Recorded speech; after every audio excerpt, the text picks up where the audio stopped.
Little girl kicked out by stepmother after the funeral of father. But Millionaire ran in and said, the rain had just begun to fall when Emily, a fragile 8-year-old girl with tear-streaked cheeks, clutched the damp sleeve of her stepmother's dress outside the cemetery gates. The funeral had ended only moments ago. Mourners drifted away, umbrellas tilting in the wind. But Emily stood frozen, as if her small body was rooted to the wet ground. Her father had been her whole world, the one who tucked her in at night, who brushed her golden hair each morning, who whispered promises that no matter what happened, he would always protect her. But now his casket was buried beneath the earth, and his promises, Emily feared, had been buried with him. "Come on," her stepmother snapped, yanking her arm. Claudia, draped in black silk, looked more annoyed than grieving. "You're not coming home with me," Emily blinked, confused. "What do you mean?" Claudia bent down, her voice low and sharp. "Your father left me the house. Not you, you're not my problem. From now on, you're on your own." And just like that, Claudia shoved the little girl toward the iron gates of the cemetery and walked away, her heels clicking against the wet pavement. Emily's tiny frame shook with fear. She had no relatives nearby, no one waiting to take her hand. The world suddenly felt vast and merciless. She stumbled to a bench and curled up, clutching the locket her father had given her, whispering through sobs, "Daddy, what do I do now?" What Emily didn't know was that across the street, inside a sleek black car, a man had been watching. Richard Lawson, a man everyone in town knew as a millionaire businessman, was on his way back from the funeral too. He hadn't known Emily personally, but he had admired her father, a humble mechanic who once fixed Richard's car and refused to take extra money for the job. "A man's word is enough," Emily's father had said with a smile. Richard had respected him deeply. And now, seeing his daughter abandoned in the rain, something inside him stirred. He opened the car door and strode across the street, his expensive shoes splashing in puddles. "Hey!" he said gently, crouching beside Emily. "Where's your mom?"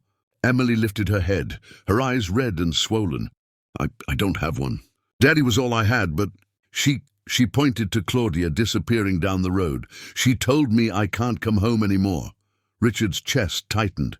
He remembered being a boy himself, left behind by parents who were too busy chasing their fortunes. He knew the sting of being unwanted. "You're not alone, sweetheart," he said, pulling off his coat and draping it over her shivering shoulders. "Not while I'm here." The next hours were a whirlwind.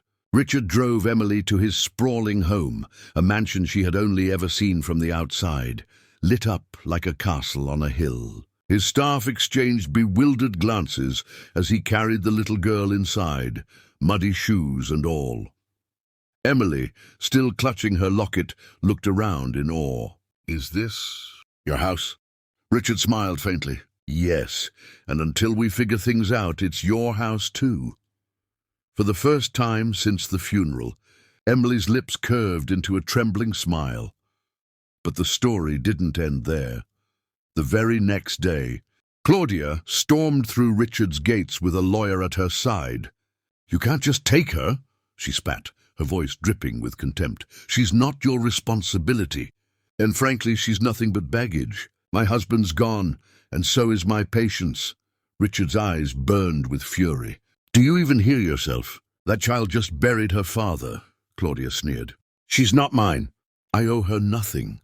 And with that, she signed away any guardianship rights, leaving the papers on Richard's desk as if she were discarding an old receipt. Emily watched from the doorway, her heart breaking all over again. But this time Richard knelt beside her and whispered, "Sometimes the people who walk away make room for the people who truly care."